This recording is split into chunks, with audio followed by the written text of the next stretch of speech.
Next question. I'm so impressed by that your state is quite active in promoting decarbonization in utility and transportation building sectors, starting with the government buildings. But during the course of the dissemination, then maybe some stakeholders might be worried about increase the price of electricity by utilizing if public fund is utilized for the dissemination of infrastructure. So in this case, we need some kind of supporting measures for vulnerable sectors. In other words, low incomes households or small industries who cannot afford to introducing the new technology or zero emission infrastructure. So how do you support these sectors as just transition measures in your state and in your island? Okay, well, that's a great question. And one of the top opportunities for carbon sequestration is agriculture. As you know, it's farming regeneratively. So our council has put a lot of money. We're creating a county department of agriculture. And we have a state department. The state department is on another island, hasn't necessarily been able to help our local farmers find grants and establish new technologies and get access to the types of support we need to be able to farm in these changing climates as well.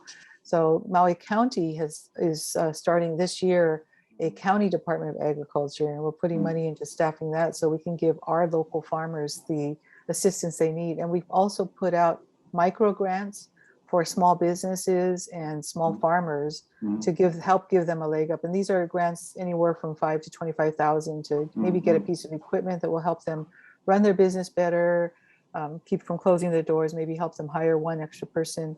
We also, because we recognize that that difference in opportunity, we're trying to create these opportunities and support the local college for in the diversified economy programs, because we understand that we cannot move forward with tourism the way we are. That we put all our eggs in one basket, and then when the pandemic hit, that basket fell apart, and we had no tourism for a year. We had a lot of people struggling. We were giving away a lot of food to families who normally would never go to a food bank.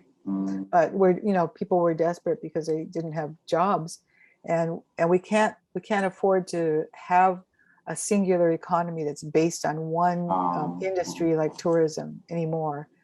Plus, we've seen tourism dwindle to the point where the numbers are the same, but the revenue is less. So we're getting cheaper tourists who don't want to spend money when they get here, and we have to deal with more bodies and more impact on our island with less revenue coming in. So, and that's an issue too, because when there's a lot of people in a small space, people get grumpy, and then it makes the experience for the residents bad, because you can't go anywhere. There's traffic. Can't park at your favorite beaches. There's just too much crowding. And then the impacts of all those rental cars is another thing. So we're finding ways to be able to lessen the impact of tourism and give better opportunities to local residents. I'm trying to support the film industry, give more jobs, local jobs there. And I'm working with our local film commissioner for Maui County.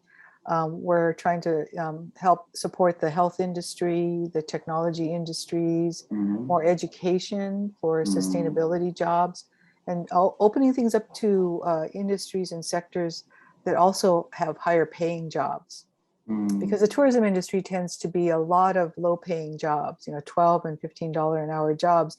And you have to have 3 jobs to support a family then. So, that leads to all kinds of social issues where the kids come home, there's nobody there, and they're latchkey kids, and then they don't grow up with one of their parents at home all the time.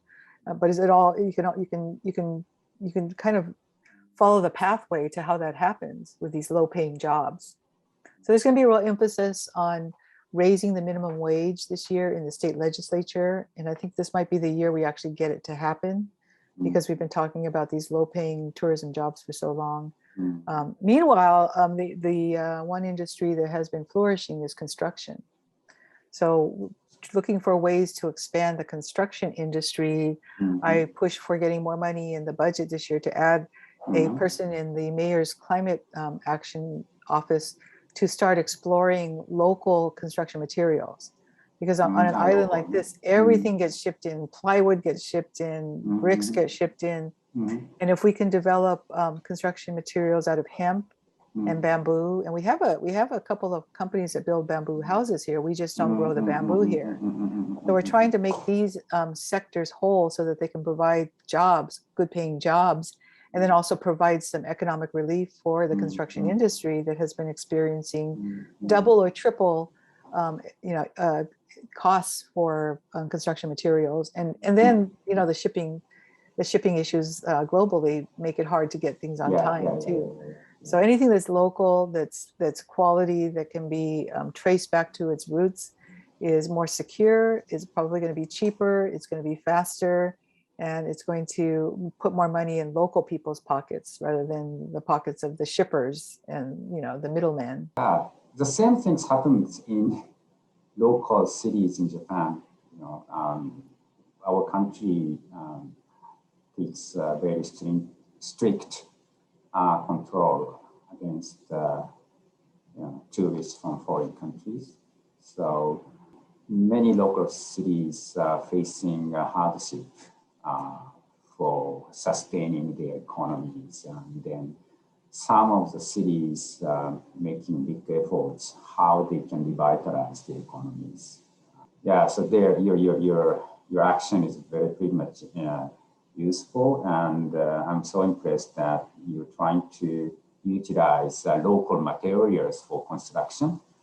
That was very nice, of course, for boosting the local economy, but as well that will be contribute to the reduction of greenhouse gas emissions by improving carbon footprint, avoiding the emission of shipping, so for example. Right. So it is, yes, very, very useful.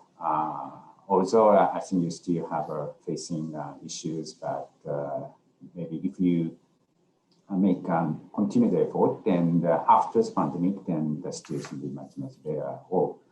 Then related to the integrated policy to support economy and social issues as well as environment, I'm interested in how your islands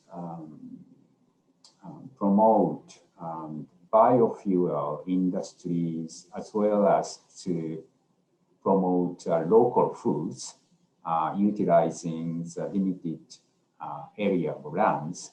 So for many years, the production of biofuels sometimes has trade-offs with food production in the world.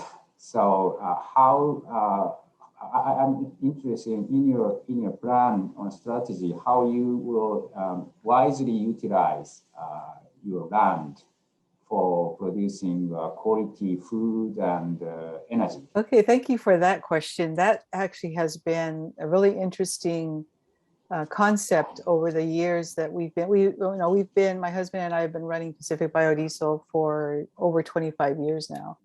And around the beginning of the 2000s was when that food versus fuel campaign was actually started. There was a lot of blaming the high cost of food on petroleum, which is really the reason why food went up, because petroleum went up and everything gets shipped over here on petroleum, and food is grown with petroleum fertilizers.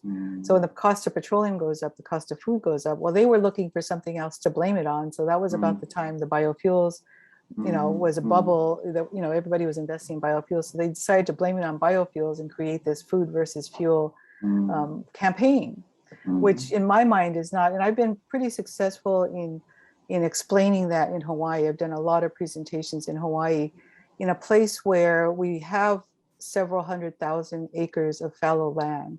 So, you know, if you compare, and I always say this to people, that how you do something is at least as important as what you do.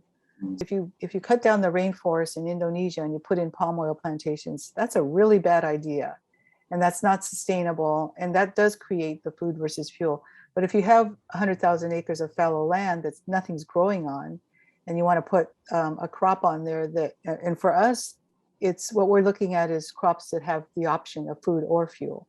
So we started with sunflowers, and we're looking at rotations of things like safflower and canola. But the bottom line is that there's a lot, you can grow a lot of food on an acre of land. So we have plenty of land to grow food.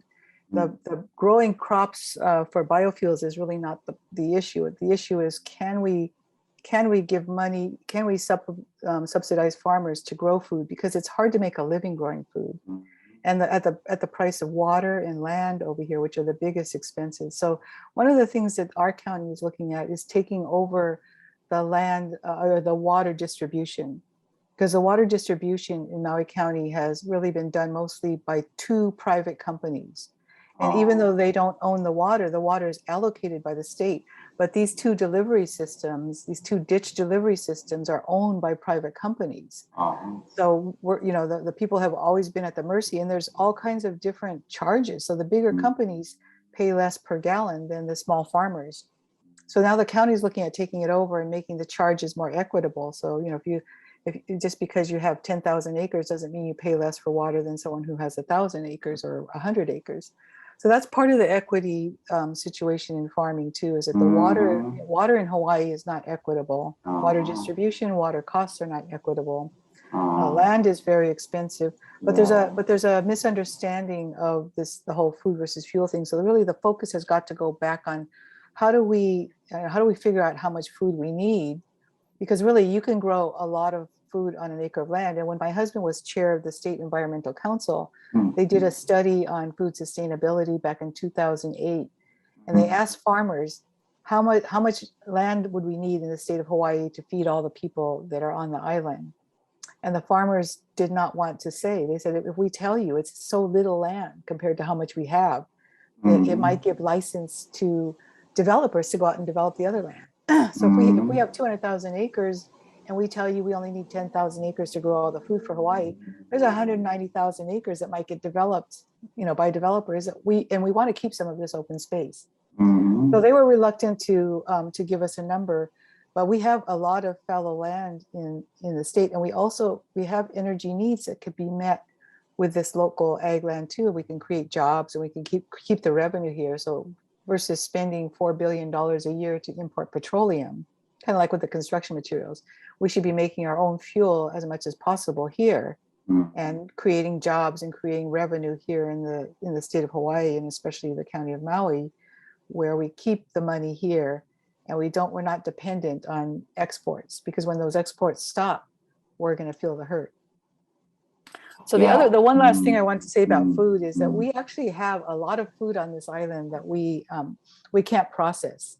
We have 70,000 head of axis deer, and they're wild deer, but these deer are the best eating deer in the world. They don't taste gamey. Yeah, they don't taste gamey. When you eat them, you probably would think you're eating beef or pork. They're really good eating deer. It's just that they're wild. And so the only way to commercialize them right now is to get a USDA, US Department of Agriculture certification. And the only way to get that is if you hire somebody from USDA to come on the hunt with you, and they have to watch you kill the animal and watch how you prepare it. So we've got to come up with ways to quantify what food is already here, how many backyard gardens we have, which have flourished over the last 5 years, how many small farms we have, and then figure out how to put those into the equation of how much food we actually have. And I think we'll find that we have a lot more food than we think, because we have wild pigs running all around the island. We have wild chickens, goats, but we just haven't figured out how to commercialize and access that. And so right now, all we do when we count how much food we have in the state of Hawaii, it's the food on the grocery shelves. You know, that's all we're looking at. So I really think the food issue, it's a logistical issue more than it is. Just figuring out how to get the food to the people. Let me give you a last question. Okay. So you are a member of ICRE of USA. So please give us a message to local governments for taking a climate action. Thank you. Well, my first message is imua, which means to go forward, just keep moving forward, collaborate with other communities, other local governments who are doing, the things that you want to do, because we're all the recognition that we shouldn't have to reinvent the wheel. We can find a like community and look at the things. I've got now 2 other counties in Hawaii that are looking at the sunscreen bill that we passed in Maui. Part of my message would be creative and think outside the box, and go for it. Nobody thought I was going to be able to get the sunscreen bill passed. They thought I was going to end up with just some watered down bill that just eliminated 3 chemicals. But bring in the knowledge, recognize, because you don't have to be, people in government don't have to be the most knowledgeable, but they have to find the most knowledgeable people to help us with these things. We brought in a world-renowned expert that nobody could dispute his information, and that's how we were able to get the bill passed. So working with the experts, we have a great opportunity right now because of the pandemic and because everything's happening virtually like this. So pre-pandemic, we might have thought that I would have to fly to Japan to do this interview with you. But now so much is happening virtually that we can tap into the greatest minds and the best experts from all over the world. And all they have to do is turn their computer on and we can bring them into our meeting. So we're utilizing that, and we're taking advantage of multi-level collaboration. We're a county, we're bringing in state experts to support us. We're talking to federal experts and people I'm connected with people at the EPA now because I'm on the local government advisory committee. And don't be intimidated by the people at different levels of government, because there's so much more now. People just want to help and they want to do something meaningful. They want to make a difference, and so capitalize on that and bring those people in and make them part of the solution. And I've had experiences in government too, where the most annoying people are the ones that are the most persistent. And sometimes most politicians just push those people away. And I try to take that energy and use it to help to let them do something, because if they have that energy for persistence, they're the ones that are going to help you get something done. So recognize the energy in the people that are approaching you and try to bring them in instead of pushing them away. Because a lot of them, and I've told people before, you're really annoying, but you're right. Inclusiveness. Inclusiveness is really important. Looking at everybody's needs. Right now there's of course the message about working across the aisle, and the people who, there's so much misinformation out there, and trying to understand how that's happening instead of just pushing those people away. So I think all those things are really important, and the biggest thing is just to keep moving forward, keep working towards the end goal, which is for climate change, the end goal is getting to 1.5, and every little thing we do helps. Everybody doing a little bit helps. And that's the message that governments need to give to their residents too. It's the same thing as voting. Anybody's vote by themselves doesn't mean anything, but everybody has to vote so that we can collectively come out with a good result. Thank you very much, Ms. King, for joining us. And for all our listeners, see you at our next session. Thank you very much and goodbye. All right. Aloha.